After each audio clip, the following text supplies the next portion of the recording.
Good afternoon. My name is Akilah Griffin. I'm a youth leader with the Kenwood, Oakland Community Organization on the south side of Chicago, Illinois. And I'm also a junior at Dunbar Vocational Career Academy and a former Diet High School student. Good afternoon. I'll start with the quote by Robert Ingersoll. Give to every human being every right that you would claim for yourself. Wouldn't you want the best education? We hear elected officials say, education is the civil rights issue of our day. We agree, but flaws in the system prevent this from being successful. In the civil rights movement, people like me were directly impacted. Not corporate workers or bankers, but poor working class people. Top-down decision-making ignores the voices of people directly impacted. That is why we are here today. We're shutting down neighborhood institutions and giving education to private operators instead of sustainable school transformation is acceptable in communities like ours. We hope to bring clarity to this issue today. CPS has closed 100 schools and opened 100 charter and 19 contract schools. So to fix the underutilization problem, you make more schools than you already had? Good idea.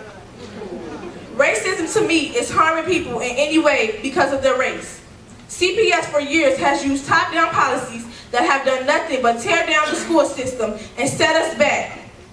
We can't continue failed policies. This is for the children. We hear this, yet the district continues to pass these failing policies. They destabilize well-rounded schools, putting us in harm's way. For example, in 2008, Beethoven Elementary had 80% of students who met or exceeded state standards. Why is that? Because Beethoven had a dynamic principal, a dedicated local school council, committed teachers, and wraparound supports for every child. A full-day medical clinic, a boys and girls club, and activities ran until 7 p.m. And most importantly, it was a community school. CPS closed Farron High School, a school that was not failing, and consolidated the students into Beethoven. Of course, the resources did not follow the students. In 2011, only 58% of students met or exceeded standards. This is sabotage, and the same story can be repeated and repeated over and over again. Diet High, my former school, was turned from a middle to a high school in 1999. The same year, King High School was turned into King College Preparatory, receiving $25 million, while Diet received little money to transform. Diet's first graduating class had no honors programs, no library. In 2009, Diet had a nationally recognized restorative justice program. That year, Diet had the highest increase in graduation and college attendance rates in all of Chicago public schools. They also had the highest decrease in student arrest. CPS's response? They cut the restorative justice program, took away classes like Life After Diet and AVID that helped these students to reach their success. In 2011, Diet had no art teacher, though art is required to graduate, and seniors had to take art online. Now my former classmates are walking through the back door of their school like sharecroppers from the 1930s. We submitted a course comparison sheet that compares the courses between Diet High School, my former school, Lakeview, a neighborhood high school that's a couple blocks away from the mayor's house, and a selective enrollment school, Northside College Prep. Schools like Lakeview have 12 AP classes, while Diet has 0. They have STEM and AVID and career academies, while Diet has nothing. They have darkroom photography and jazz, while Diet students had to take art online. This is not bad teaching. This is not bad students or parenting. This is district low expectations.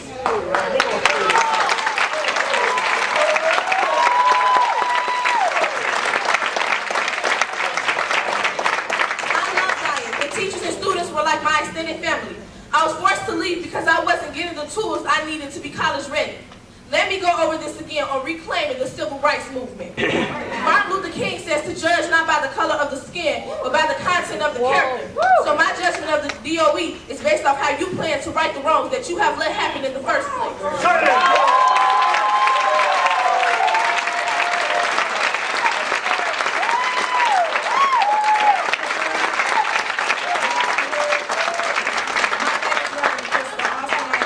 Of KOCO from Chicago, Illinois.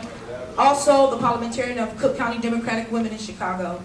I'm here to talk about Our Children Are Not Collateral Damage, a call for sustainable school transformation. The Journey for Justice is a national mobilization to demand an end to discriminatory assaults on public education and a new approach to school improvement. We oppose the wholesale closure of public schools. We oppose the destabilizing top-down interventions required by the Federal School Improvement Grants Program. These interventions not only don't improve students' educational outcomes, they destabilize our communities, increase violence, and shut out democratic voices in public education. 2 years ago, Communities for Excellent Public Schools, a campaign waged by 35 community-based organizations in low-income communities of color across this country, developed a sustainable success model. What is the sustainable success model, and what does it require? Number one, undertake a comprehensive need assessment done in partnership with the parents, educators, students, and community members so that the local solutions are tailored to the local problems. Implement research-based instructional and educational reform. Address essential social, emotional, and physical needs of students and recognize parents, students, and community leaders as key to sustainable student success. Yes, ma'am. The Journey for Justice is calling on Congress and a Department of Education to implement the sustainable success model as the fifth option under SIG. Yes, we believe it offers more comprehensive and lasting improvement. Yes, ma'am.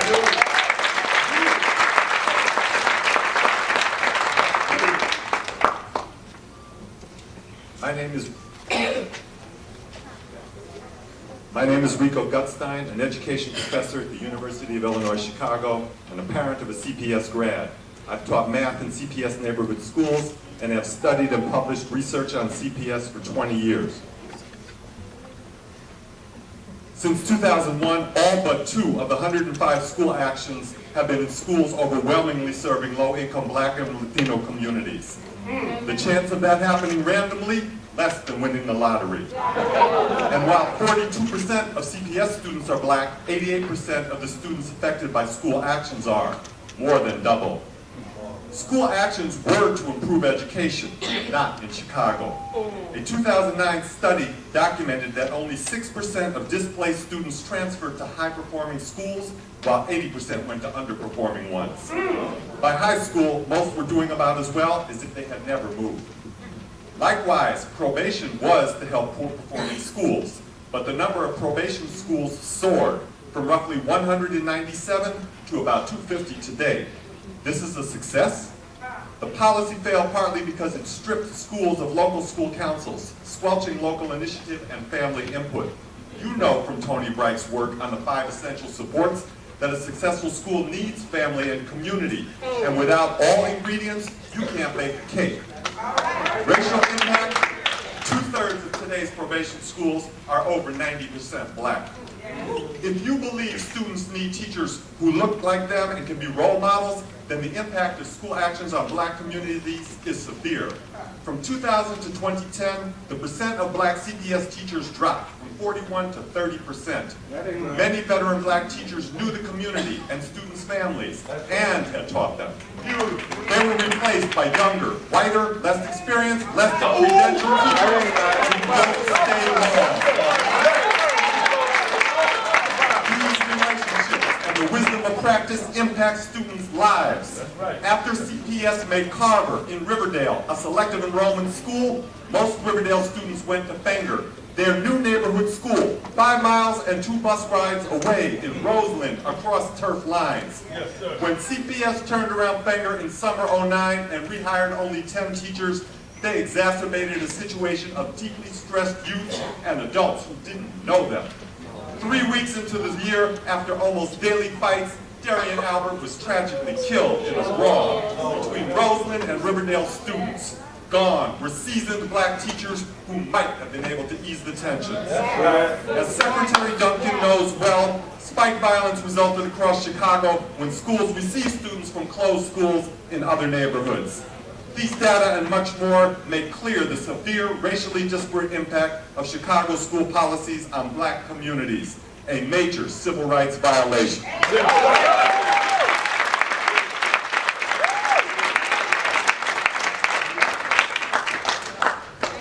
afternoon.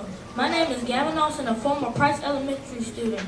As an African-American young male, I am compelled to voice my concerns about the top-down policies of CPS that have harmed myself and other children in the North Kenwood community. Our civil rights have been denied. I have been denied the right of a quality education and abused by the system. Price is not given the proper resources and funding for students that attended Price. Programs were cut such as art and music. My teacher was given a pink slip because of not enough funds to keep him. Mr. Triplett was let go and my 5th grade class had to merge with the 4th grade class. This destabilized my class and had the 4th grade class. This was very upsetting to me and my classmates. My mother, Reverend Krista Austin, came to the school to voice her concerns about my 5th grade class. The assistant principal, Mrs. McCarthy, had to become our 5th grade teacher. This caused the administration to suffer loss, showing once again the disinvestment in me and my classmates. In addition, we didn't have a full-time nurse or a social worker on staff to fit the needs of our student body. Price was lost after programs such as jazz band and STEM science program. As African American Paul Langston Hughes said, I too sing America. I am the darker brother. They send me to be in the kitchen when company comes. I laugh, eat well, and grow strong. Tomorrow I will be at the table when company comes. Nobody dare tells me to eat in the kitchen then. Besides, they say how beautiful I am, then be ashamed. I too am America.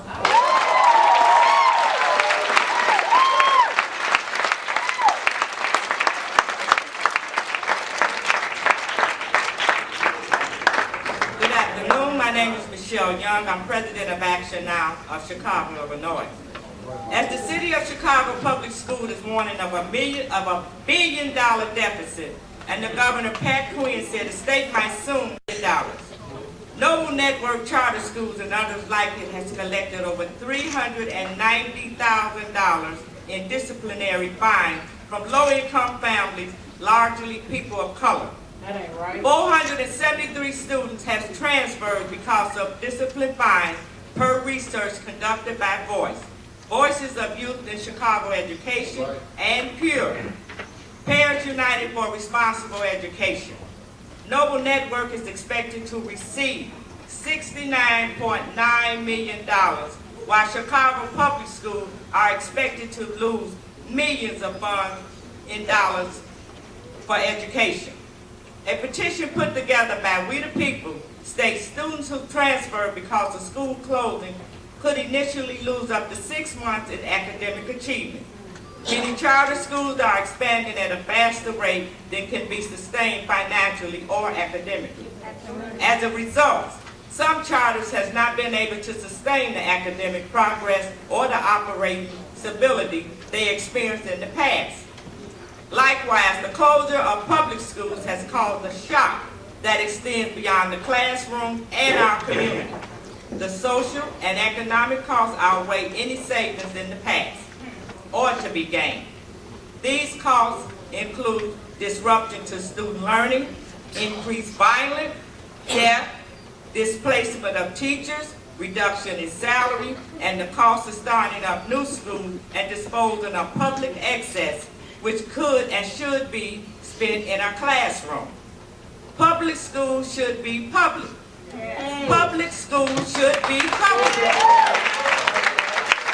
We want a sustainable school transformation and a moratorium on school closing, ending of charter/turnaround.